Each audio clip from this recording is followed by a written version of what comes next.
Allez Arnaud, une deuxième petite vidéo très rapide qui sera plus courte que la précédente pour te présenter la partie sécurité du logiciel, la partie sécurisante et de l'EA. Donc en fait, déjà tu entends ce petit bruit là, je vais t'expliquer tout à l'heure à quoi il correspond exactement. Tiens, un petit truc en passant, si jamais par hasard tu supprimes des boutons par inadvertance au tic d'après, te fais pas de soucis, ils réapparaîtront d'eux-mêmes dans l'ordre et dans l'état où tu les avais supprimés. Donc regarde ce petit indicateur donc, qui est Nucal. Il est très intéressant puisqu'il te dit la liste des prochaines news avec dans combien de temps elles vont avoir lieu, le type de news, la devise qui est concernée et la dénomination de la news. La couleur correspond à l'importance, jaune pour pas important, orange pour moyennement important et rouge pour très important. Donc ça, le A le prend en compte et gère aussi ces news. Comment est-ce qu'il le gère? Et bien ici tu as cette ligne où tu as marqué prochaine news dans 9h32 minutes. Donc le A va chercher dans l'indicateur les news qui concernent uniquement la devise, la paire de devises sur laquelle tu es en train de traiter. Là on est sur l'euro USD ici, hein. Donc il va chercher dans la liste s'il y a une news concernant l'euro, la devise l'euro ou le dollar. Et donc là, effectivement, il trouve que l'euro, il y en a une news maintenant dans 9h31 minutes. Voilà. Donc qu'est-ce qui va se passer dans 9h31 minutes? Et bien le A va partir en mode alerte et va partir en mode news. Donc ça va être marqué ici, tu vois ici le mode en attente va se transformer en mode news. Donc je vais t'expliquer un petit peu ce qui se passe et ce qu'il fait pendant le mode news. Ça c'est la première sécurité. Et la seconde sécurité c'est le serveur Busy et je vais y revenir. Donc j'ai lancé un ordre sell. Dans cet ordre sell j'ai voilà, je vais déplacer mon stop loss. Donc j'ai mon ordre sell qui est ici, mon cours qui est monté jusqu'ici et tu vas voir une ligne de stop ici qui se déplace et mon stop réel qui est ici. Donc en fait, l'idée c'est quoi? Ça c'est ma ligne de stop, celle que je programme. Donc je la définis par exemple ici à 1,25 757. Et donc elle se trouve, dès que un prochain tick va arriver, je saurai exactement à combien de pips exactement elle se trouve. En tout cas, tu vois une autre ligne de stop ici qui apparaît, c'est la vraie ligne de stop, celle qui est donnée au broker. Et celle-ci, c'est ta ligne de stop qui va véritablement faire clôturer l'ordre. Cette ligne de stop ici, en fait, elle se programme ici sur le suiveur court pour quand on est en mode news et suiveur long quand on n'est pas en mode news. Là, il est programmé à 50 pips. Donc, qu'est-ce qui se passe? Dès que tu as un ordre qui est passé, un ou plusieurs, que ce soit à l'achat et à la vente, tu vas avoir un stop suiveur qui va se mettre à 50 pips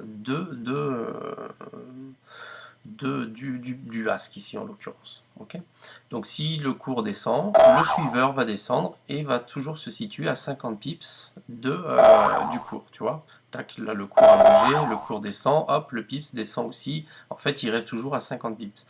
Si le cours remonte et qui vient ici toucher mon stop loss, celui-ci ici, en fait, il va rester bloqué. Voilà comment ça va se passer. Je vais rapprocher le stop loss. Donc tu vois ici, si le cours remonte, dès que le cours va remonter, mon stop loss réel va rester collé au stop loss que j'aurais défini moi en interne. Et en fait, si le cours continue à monter, bien sûr, l'ordre sera fermé. En tout état de cause, si le cours part dans l'autre sens, le stop suiveur va suivre. Tu vois là, les deux stops sont au maximum. Le vrai stop ne passera pas au-dessus du stop que tu as défini. Alors que si le cours descend, en fait, ton stop suiveur va rester à 50 pips. Si le cours va, par exemple, ici, et ben, tu auras 50 pips plus haut, ton stop suiveur qui se situera donc toujours à 50 pips suivant le cours.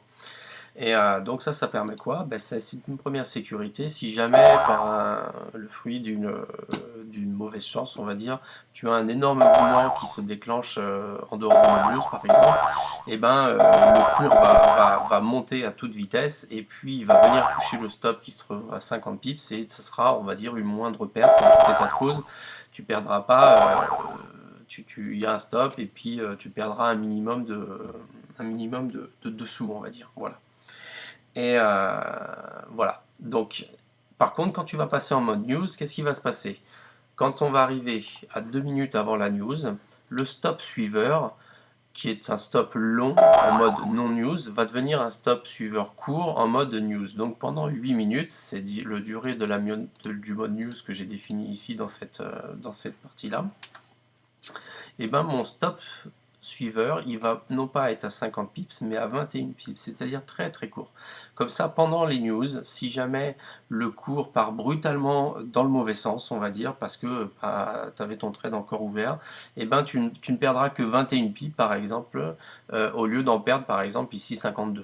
Ou si le cours était là et que tu étais à 300 pips de gain, et ben ton cours se clôturerait si jamais la news ferait partir le cours dans le mauvais sens, et bien tu ne perdrais à chaque fois que 21 pips. Donc c'est pareil, c'est toujours un stop suiveur. Donc s'il n'y a pas de variation forte du cours, le stop suiveur va jouer son rôle de stop suiveur. Et s'il y a une forte variation, le stop suiveur n'aura pas le temps de suivre et de bouger, et donc il va être touché, et les ordres sell ou buy vont être clôturés. Ça pendant le mode en fait news. Et donc pendant ces 8 minutes là, en fait, on rapproche le stop suiveur pour sécuriser encore plus ces trades à ce moment-là. Bon, l'idéal, bien entendu, c'est de dire j'ai une news dans 9h28 minutes, et ben dans 9h25 minutes, j'arrête de trader, je clôture mes ordres tranquillement, et puis j'attends tranquillement un quart d'heure si la news est importante que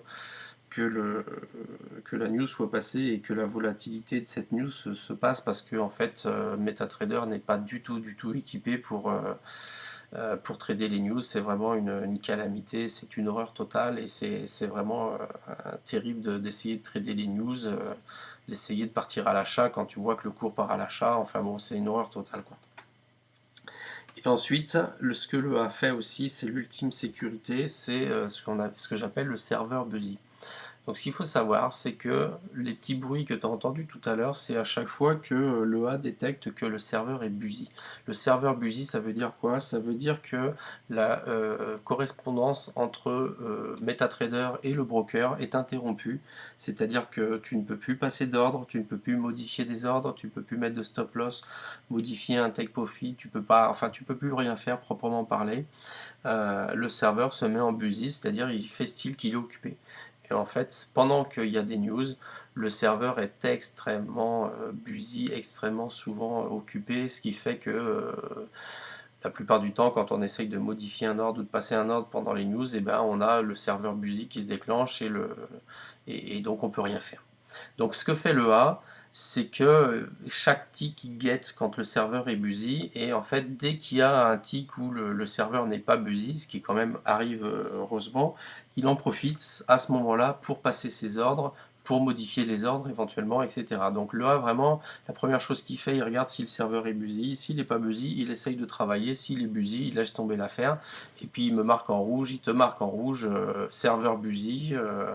Voilà, donc ça c'est vraiment encore une sécurité supplémentaire qui permet de trader avec un peu plus de confiance, et de réussir à faire passer ces modifications ou ces ordres avec beaucoup plus de fiabilité. Plutôt que de forcer la main au broker, j'attends tranquillement une petite faille, c'est-à-dire le moment où il va pas être busy, pour justement lui balancer mes ordres et lui balancer mes modifications d'ordre.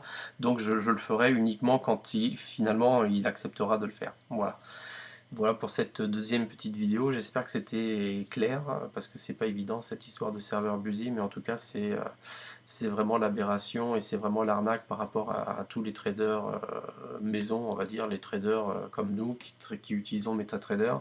C'est l'arnaque totale, parce que le nombre de fois où tu vas entendre ton logiciel, ton EA qui va faire blam blam blam parce que le serveur est busy, surtout pendant les news, et surtout pendant les news qui sont en rouge, tu vas te rendre compte que c'est véritablement alarmant, et c'est vrai, ça fait véritablement peur. Voilà. Allez, tiens-moi au courant pour tout ça, et j'espère que ça sera une bonne lecture pour toi et une bonne utilisation de cette EA. Ciao, ciao.